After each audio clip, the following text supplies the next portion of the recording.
नमस्कार, मैं हूं Amod Shrivastava. Amazing story, amazing thought, amazing message की दिशा में एक और कदम। इस संस्मरण, इस चिंतन का विषय है 7 करोड़ की बेंटले कार का दफन। 7 करोड़ की बेंटले कार का दफन, एक ऐसी कहानी जिसने मुझे और हम सबको सोचने के लिए मजबूर कर दिया। एक ऐसी कहानी जिसने मुझे सोचने और आपसे साझा करने पर उत्साहित भी कर दिया।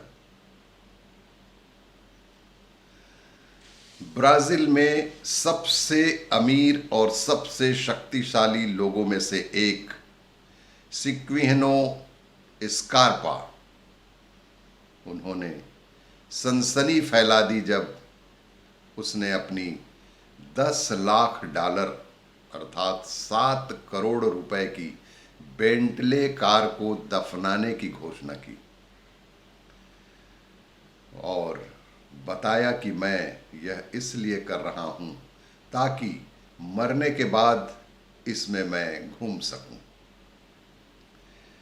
इस कार्य की वहां के मीडिया ने बहुत बहुत आलोचना की और इस तरह के खबर को बहुत ही निगेटिव लिया और उन्होंने उनको पागल भी करार दिया और कहा कि इतनी कीमती चीज को जमीन के नीचे दफनाना पैसे की बर्बादी के अलावा कुछ भी नहीं है। ये किस तरह का आदमी है? ये किस तरह का आदमी है? ये दफनाने की जगह इसको दान क्यों नहीं कर देता? लेकिन वह व्यक्ति इन बातों पर ध्यान न देते हुए अपने इस कार्य में लगा रहा। लेकिन यहां इस कहानी में एक मोड़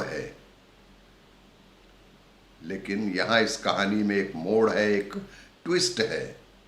यदि मोड़ या ट्विस्ट ना होता तो कोई भी यह कहानी साझा नहीं करता। जब बहुत भीड़ इकट्ठा हो गई तब अपनी बेंटली कार की अंत्येष्टि करने से पहले उसने घोषणा की कि वह अपनी कार दफनाने नहीं जा रहा, बल्कि लोगों का ध्यान अंगदान करने की जागरूकता पैदा करने के लिए उसने ये ड्रामा किया था। बल्कि लोगों के ध्यान अंगदान करने की जागरूकता पैदा करने के लिए उसने ये ड्रामा किया था।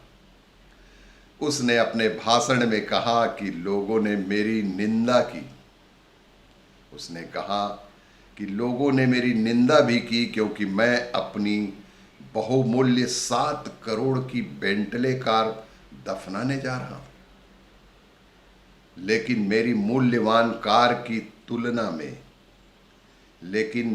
इस मूल्यवान कार की तुलना में आप लोग अपने अमूल्य हार्ट, लीवर, लंग्स, आंख, किडनी, न जाने और कितनी भी उपयोगी अंग रोज दफनाते हैं, जो बहुत गलत है।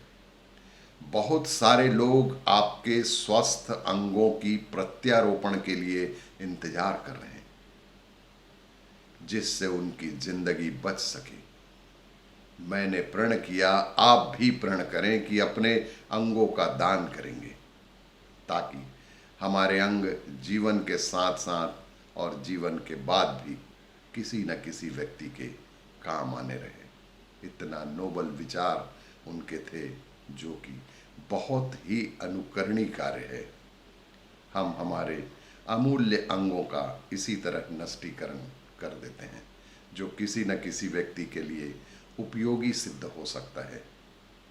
निश्चित रूप से इस दिशा में भी एक चिंतन जरूर करिएगा और इस तरह की जानकारी के लिए देखते रहिए मेरा वीडियो।